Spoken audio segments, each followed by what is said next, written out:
Hey guys, Jeff here with Passive Income Unlocked, and this is the No Stone Unturned case study update number 8. If you're unfamiliar with the case study, I recommend going back and watching the first video or the full playlist, which I will link to in the description below. So for this video, we're going to do something a little bit different as suggested in a comment in the last YouTube video, and we'll look at things from a different angle. Before we do that, let's take a quick look at the statistics here. So a couple screenshots I'm going to bring up for you here. The first one here is from Search Console. As you can see, the traffic is going up very nicely. Not quite exponential like we were hoping to see, but still going in the right direction.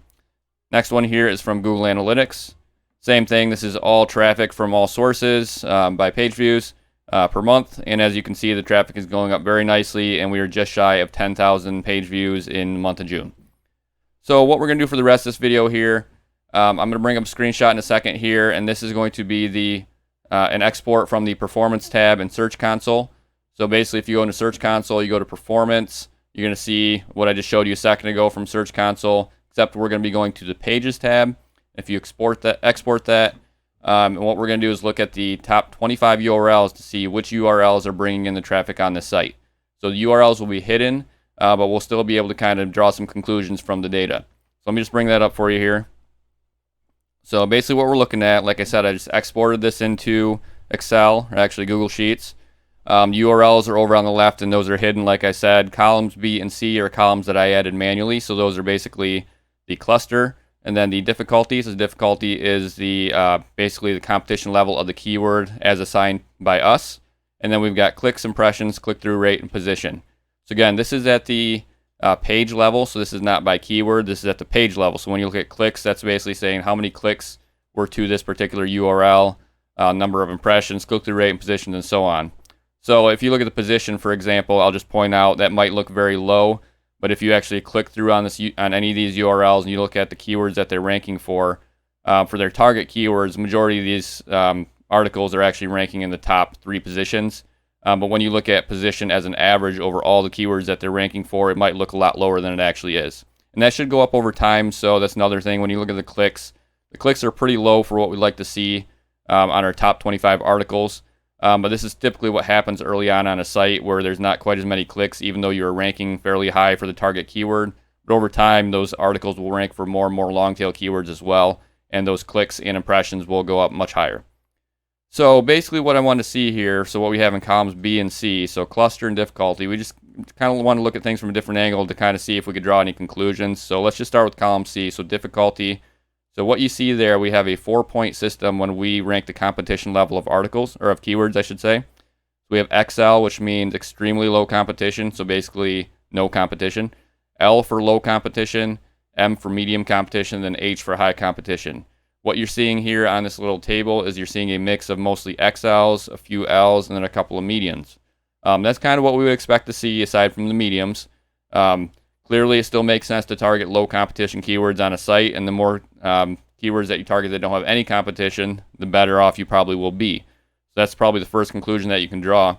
However, it might still make sense to take some shots at some higher competition keywords, whether that would be what we would call an L or an M. Because as you can see, we did rank for some of those as well. And a big part of the strategy with the site, of course, is we're targeting everything, XL, L, M, and H. And over time, so maybe through the first 2 years or so, we want to see if we can rank for more and more of those M's, and maybe even a couple of H's. We'll have to wait and see. We're only in month 8 at this point, so we wouldn't expect to be ranking for anything that's high competition. But considering that our domain authority or domain rating is still 0 for this site, to be ranking for a couple of articles or keywords that we would rank as an M for competition, that's actually pretty good to see. When I click on those URLs to see what keywords we're actually ranking for those particular articles, for the target keywords for each of those URLs, we were actually in the middle of page 1, so about position 5 or 6. So that's actually really good, considering, like I said, this has a DR of 0, and the site's only 8 months old, and we're already ranking for a couple of keywords that we wouldn't expect to see. So that could be because of the strategy that we're using, because we're really going all in on covering topics thoroughly. We could have just got lucky. Really hard to say. Hopefully over time we'll be able to draw some better conclusions. We'll start to rank for more and more of those M's and maybe even some H's, but we'll just have to wait and see. But either way, it clearly still makes sense to target low competition keywords on a site. That's what you're going to rank for the easiest, as we can see here. So the other thing that we want to look at with this little table here is column B. So that's the cluster. So basically a number represents the cluster in order that we published on the site. So a 1 would mean that that's the first cluster. So like in the first cluster we published like 70 posts. Second cluster we published however many posts, and that would be a 2. Third one would be a 3, and so on. So pretty easy to see when you look at this table here that Google really likes us. They see us as an authority for cluster number 5. So out of the top 10 articles there, it looks like we've got about 7 that are from cluster number 5. And if you look down further, you'll see a lot more 5s on the list as well.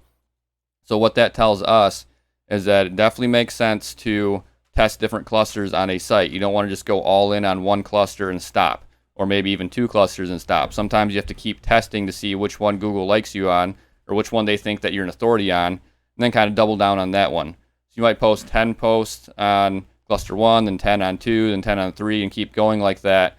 And you start to get some traction with one of them, then go back to that one and add more posts to that cluster to see if you can really strengthen it and rank even higher on all those articles. So that's basically all we want to look at this one. Still want to keep this video pretty short. It's always good to look at things from a different angle. As you can see here, sometimes you can draw some conclusions from that. We're still pretty early on this site, so we'll probably take another look at this same angle maybe in another 4 or 5, 6 months and just see if we see anything different. But either way, it's always good to look at things differently just to see if anything pops out at you, because it might make you adjust your strategy. So guys, hope you enjoyed the video. Thanks for watching as always, and I will see you in the next one.